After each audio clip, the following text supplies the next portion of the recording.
I used to think very superficially. I thought that in order to get women that you had to have all these nice things, nice clothes, nice car, and be super fucking rich. I also used to think that you had to have like the perfect genetics. You had to be born looking like Brad Pitt, a physique of a fucking Olympian Greek god, and that if you didn't have that, you're basically going to be a loser and unloved forever. This is what the black pill had taught me, and these are what these incel motherfuckers kind of ingrained in my mind, and I believed. And this was up until I actually started getting girls. My name is Blake, and if you're not already, go ahead and subscribe to the channel. Also follow me on Instagram, linked in the description below. First reason that you are coming across unattractive to women is because you are not ambitious enough. You probably think that you need to have money and all this in order to attract a girl, but you don't. I started attracting a lot of girls when I was broke, you know what I'm saying? I'm not even making that much money now, and I'm still an attractive person. Buy my course, please. But a lot of people sell themselves short. They don't believe that they can achieve that much, so they don't try to achieve that much. They just settle with their 9 to 5 and just work like a slave their way through the rest of their life, and they don't reach for anything higher. You need to believe that you're going somewhere. You need to believe that even if you're doing that 9 to 5, that, oh, I'm gonna be the best employee there and basically take over the fucking company.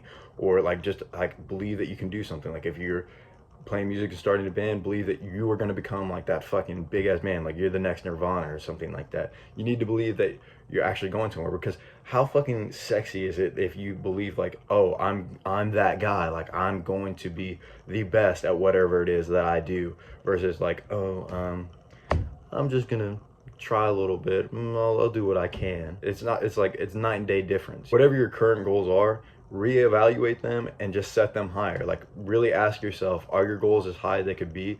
Because you can achieve more than you actually think. So if you take that into account, then set your goals. Ask yourself, are these goals as high as they could be? I don't know if you've ever heard the expression, but ask for the moon and you may receive it. The next thing is going to be your mental health. And this is one of the most overlooked aspects of looks maxing, self-improvement, and just your life in general. You are a magnet for people similar to you. Whatever you believe about yourself, you are going to attract like-minded individuals and just generally give off the vibe, the essence, the aura that you are what you believe. So people are gonna start believing that you are that person. So if you believe you're this little black pill incel loser, then that's exactly how girls are gonna perceive you. That's exactly how the world's gonna perceive you. But if you believe that you're this Chad, like, again, the ambitious guy that's going some places, then that's when you're actually going to start coming across to be perceived like that. It's very overlooked. Like nobody thinks about this first. They just worry about all these things that they can't control, or all like, oh, I don't have abs yet, oh, blah, blah, blah. But they don't even like themselves yet. If you want to be attractive to women and just the world in general, then you need to like yourself first. You need to be okay with yourself, comfortable and safe in your own skin. Now, I just recently made a video on this next one. I'll link it up here. But the next one is going to be your physical attractiveness. This is more important than ever nowadays, especially with the rise of social media. This is because the first impression people get of you is going to be your physical appearance. When you see someone walking down the street, if you see this big jack guy, you're like, oh dang, he's at least disciplined enough to build that fucking body. But if you see this like skinny fucking twig rail, you're like, oh, well, he's not that valuable a guy. He can't even put in the discipline to build up his body. This is going to be because the reason I'm using that as an example is because the physique is going to be the easiest thing that you can control. It's going to be one of the best things that you can build up in order to change your physical appearance. There are a bunch of other tactics, but like I said, the physique is going to be the best one. It's going to be the most drastic change, and it's going to overall improve your life the most out of anything else that you can do. If you don't know where to start with that, I do have my course, which you can read about more, linked in the description below. No pressure, but you can just read about it if you want to. The next thing is going to be your presence. Now, this is similar to your mental health because it's kind of a reflection of the world. Like, I don't know if you've heard this, but women are a reflection of your world. So if you're unattractive to women for these reasons, you're also probably unattractive just in a general sense to everybody, and your presence is going to be a big part of that as well. And this is because you're thinking too much. When you're in a conversation, like maybe right now you're watching this video and you're not even focused on what I'm saying. You're probably in your head thinking about, oh, this is what I'm going to do later. Oh, like I remember when this happened yesterday, or oh, I'm going to go fucking jack off. You know what I'm saying? Like just fucking spaz shit like that. You're thinking too much. And when you're in conversations with people, you're not listening to what you're saying. You're not actually receptive to the words coming out of their mouth. You're just waiting for your turn to speak. This is hurting your relationships with women and with the world in general. Like everybody, you could have a lot more friends than you actually do. if you were just a little bit more receptive and a little bit more present in the moment. In order to fix this, I recommend doing something like meditating or go do a martial art, because it's kind of hard not to be in the present moment when you're getting punched in the fucking face, you know what I mean?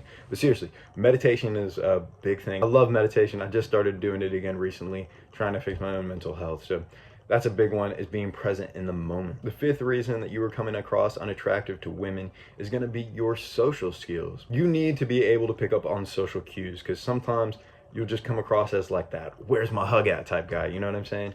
But you need to be able to pick up on these social cues when like a woman's telling you like she's actually not interested in you, or when she's playing hard to get, because you know it could go both ways sometimes. But you got to be able to pick up on that, because if you're not able to carry like a good conversation with somebody, you just aren't generally going to go anywhere. And a big part of this is going to be body language too. You need to have good body language. You need to have proper posture, and you need to be able to make eye contact, you know, and not just sit there like this and stuff like that, lean back and stuff. You need to like actually show that you're receptive to the conversation that you're having with this person, especially women. And you need to be able to make eye contact, because if I was just doing this and like trying to talk to you like this, it's going to come off as creepy, weird, and kind of spastic. Or if I can't like look at you like oh hey, and just keep looking around, you're just gonna like see me as like a weirdo, right? And again, like making eye contact and stuff, it's not like this. I'm not gonna stare at you like this the whole time, and we're gonna have a conversation like this. It's okay to break eye contact a little bit every once in a while, but you want to generally, especially when you're talking to women, you want to be the one that's keeping the eye contact and maintaining it, and let her break away first. And there's some good books on social cues, like here we go, How to Win Friends and Influence People. Love this book. I've only read it once, but I'll probably read it again soon. But this is a really good book if you need to learn and up your social skills. Read a little bit, read about like a technique or something like that, and then go implement it immediately. That's going to be the best way to properly learn social skills, and the fastest way. And the final reason that you're coming across unattractive to women is because you are simply too clingy. You need to quit doing things like texting back so fast, like every 5 minutes, or even less than that sometimes. Like as soon as she texts, I go, oh boy, she finally texted me back. And all she said was, good, how about you? Whenever you ask like how her day was. It's just that monotone and shit. It's just kind of how I kind of imagine it. But stop texting back so fast and putting them on this pedestal and stuff like that. Take a fucking chill pill, dude. And this, again, this is not a game. This is not me telling you like, oh, she texted back 10 minutes, so now I'm going to text back double the time, so 20 minutes and blah, blah, blah. You need to be genuinely busy, because like I said, the ambitious guy, the Chad for sure, the guy with good mental health, he's out there achieving his dreams, conquering his purpose. He's not worried about like texting back in such and such amount of time, because this is not a game. Like actually genuinely be busy with your purpose, and just text back when you can throughout the day. Sometimes it's faster than others, sometimes it's a long time. Like sometimes I'll text back, I'll text your girl back like in 5 minutes, or sometimes it'll be a couple hours. It just depends on what I'm doing. Like if I have time, if I actually like want to take the time to respond right then and there. And a big part of being clingy is like you have them up on a pedestal. Like you have this girl, you're like, she might be like a 3 out of 10, but you're like, oh, she's 11 out of 10. Like she's the perfect girl for me, just because she's giving you a little bit of attention, and you don't really believe that you can get another girl. But you need to have the abundance mindset. Like imagine your dream girl was in front of you right now, and she was ready to, you know, let's say hug. Let's say hug. Would you care about the girl that's not texting you back? Absolutely not. Or the girl that's being dry with you? Absolutely not. So what you need to do is have this abundance mindset, and currently believe, whether it's true or not, that you are already capable of getting your dream girl. And then all of a sudden, that you already have your dream girl actually, then all of a sudden you won't care about this girl that's not texting you back, or that's being really dry with you in conversation, right? You'll have a little bit more respect for yourself, which again is going to make you 10 times more attractive. That's going to be all for this video. And remember, be better than you were yesterday.